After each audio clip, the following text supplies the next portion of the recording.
मैं हूं आबिद हुसैन शेख, आपका खैर मकदम है 4 टीवी न्यूज कर्नाटक एक्सप्रेस में।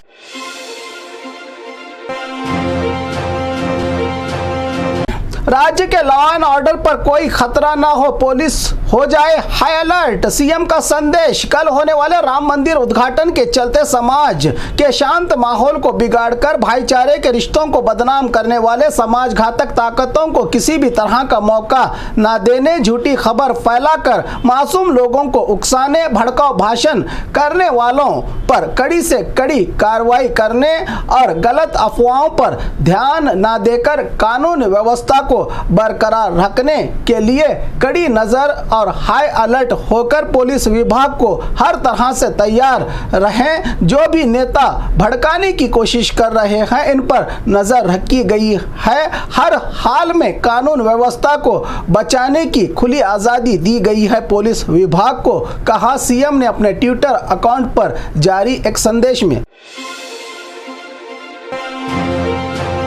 राज्य में अगर हालात बिगड़ते हैं तो सरकार ही जिम्मेदार होगी, बीजेपी का बयान। अयोध्या में राम मंदिर के उद्घाटन के मुद्दे पर बीजेपी और कांग्रेस में घमासान मचा हुआ है। राज्य में ये कहने से कि कुछ लोगों को राम मंदिर का आमंत्रण नहीं दिया गया तो राम के नाम को चुनाव का हथियार बनाया गया है, हम नहीं जाएंगे, इन बातों की खूब चर्चा हो रही है राज्य भर में। इसी बीच राज्य में कल यानी सोमवार को सरकारी छुट्टी का ऐलान न करने से बीजेपी और जेडीएस के नेता हैं नाराज सरकार से। ऐसे हालात में बीजेपी राज्य अध्यक्ष बीवाई विजेंद्र ने कहा कि अगर राज्य में हालात बिगड़े तो इसकी जिम्मेदार खुद सरकार होगी और राम भक्तों को कोई परेशानी ना हो, ये सब सरकार को देखना होगा। और कल राम मंदिर प्राण प्रतिष्ठापन के चलते सरकार को आधे दिन की छुट्टी का ऐलान करना होगा का दबाव डाला जा रहा है भाजपा के नेताओं की ओर से। मेरा पति सिर्फ मेरा है, पति पत्नी और वो की कहानी। बेंगलुरु यानी जितना बड़ा शहर उतनी ही कहानियां। ऐसे ही एक हैरान करने वाला मामला, पत्नी को छोड़ पति दूसरे की पत्नी के साथ, जिसको देखकर पति को छोड़कर पत्नी हुई फरार। अब एक दूसरे के लिए भटक रहे हैं दोनों पति और पत्नी, अपने अपने पति और पत्नी के लिए। दूसरी औरत के साथ लॉज में राइट हैंड पकड़ा पति को सोमैया ने, जिसकी 7 साल पहले वसीम से शादी हुई थी। वसीम ने जिस लड़की से नाजायज रिश्ता बनाया था दिलशाद के साथ, इसका पति नईम और वसीम की पत्नी सोमैया अपने पति और अपनी पत्नी के लिए तलाश करके ढूंढ कर देने की मांग कर रहे हैं पुलिस विभाग से। ये ट्रायंगल लव स्टोरी का मामला बेंगलुरु के पुट्टनहल्ली पुलिस थाना में हुआ दर्ज। न जाने क्यों लोग हंसती खेलती जिंदगियां बर्बाद कर लेते हैं इन गंदे रिश्तों के चक्कर में, जिससे पूरा परिवार बिखर जाता है इनकी इन हरकतों से। अदालत के नए ऑर्डर से सीएम इब्राहिम ग्रुप को झटका। अदालत से नए ऑर्डर के चलते जेडीएस में हाई ड्रामा आगे भी जारी रहेगा शायद, जिसमें सीएम इब्राहिम को पार्टी का निशान, पार्टी का लेटर हेड और पार्टी के किसी भी प्रोग्राम या पार्टी में किसी का अपॉइंटमेंट या पार्टी के नाम पर प्रेस कॉन्फ्रेंस करने पर होगी पाबंदी। अदालत ने लगाई है ये पाबंदी, जबकि पार्टी के निशान के लिए इलेक्शन कमीशन से भी संपर्क किया था सीएम इब्राहिम और इनके ग्रुप ने। बीजेपी जेडीएस के साथ देवेगौड़ा कुमारस्वामी की दोस्ती के बाद ही ये अंदरूनी लड़ाई जारी है ओरिजिनल जेडीएस को लेकर सीएम इब्राहिम की। अब आगे क्या कदम होगा देखना बाकी है। पुलिस अंकल मेरी मां मुझे मारती है, बच्ची ने दिया मां के खिलाफ कंप्लेंट। नया दौर नई सोच, स्मार्ट दौर में स्मार्ट हो रहे बच्चे।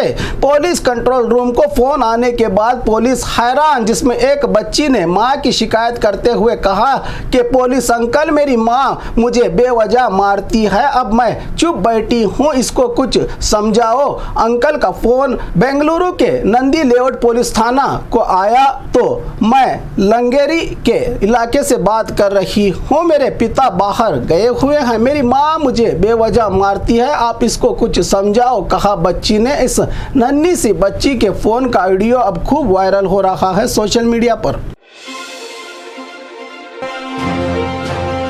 छोटे से बच्चे ने दिया पुलिस को बड़ा झटका। छोटा सा बच्चा बेंगलुरु की पुलिस को दिया झटका। वो लड़का जिसने पुलिस कंट्रोल रूम के 112 पर कॉल करके शिकायत की कि इसके दोस्त इसको लेकर क्रिकेट नहीं खेलते और बैटिंग भी नहीं देते, आप जल्द से यहाँ आए और इस मसले का हल निकालें के फोन पर भागे भागे आए पुलिस इंस्पेक्टर जब इस जगह पहुंचे तो बच्चे ने कहा कि मेरे दोस्त मुझे गेम में शामिल नहीं करते, बैटिंग और बॉलिंग में भी नहीं देते, इसीलिए आप इनको मारो। कहने पर तमाम बच्चों को पुलिस ने बुलाकर नसीहत करते हुए कहा कि ये भी आपका दोस्त है, इसको भी साथ लेकर शामिल करो खेल में, दोबारा इस तरह ना करें और सबको साथ लेकर खेलने की बात करते हुए मसले का हल निकाला पुलिस ने। बच्चे की शिकायत पर आजकल के बच्चे इस तरह होशियार हो गए हैं, ये तो पुलिस ने भी नहीं सोचा था फोन के आने से पहले।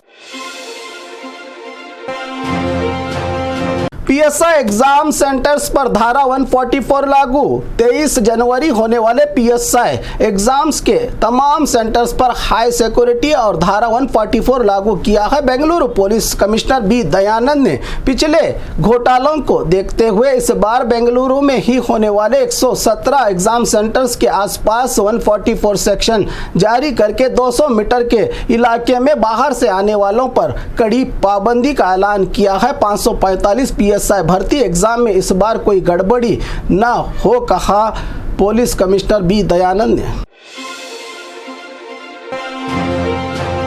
घर को लूटकर लाखों के जेवरात चुराने वाला गिरफ्तार। गुलबर्गा जिला यड्रामी पुलिस थाना में पिछले दिनों हुए एक घर में डकैती की वारदात को सुलझाते हुए जिला एसपी अधूरू श्रीनिवास के मार्गदर्शन में कार्रवाई करते हुए पुलिस ने सुनील नामी आरोपी को गिरफ्तार करके 85 ग्राम सोने के जेवरात जिसकी कीमत 4,25,000 बताई जा रही है और 6,500 नकद रुपया जब्त करके कोर्ट कस्टडी में चोर को भेज दिया। पुलिस ने तो जेवरात के हकदारों को ये सोना लौटा के पुलिस की कामयाबी पर शाबाशी दी। जिला एसपी ने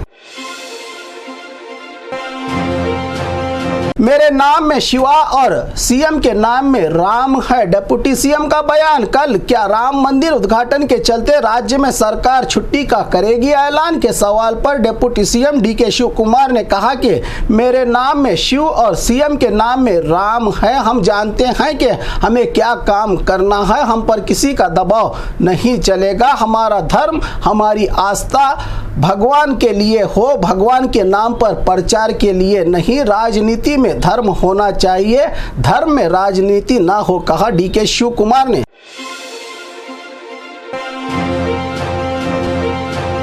और खबरों के लिए देखते रहिए 4 टीवी न्यूज़ कर्नाटक एक्सप्रेस।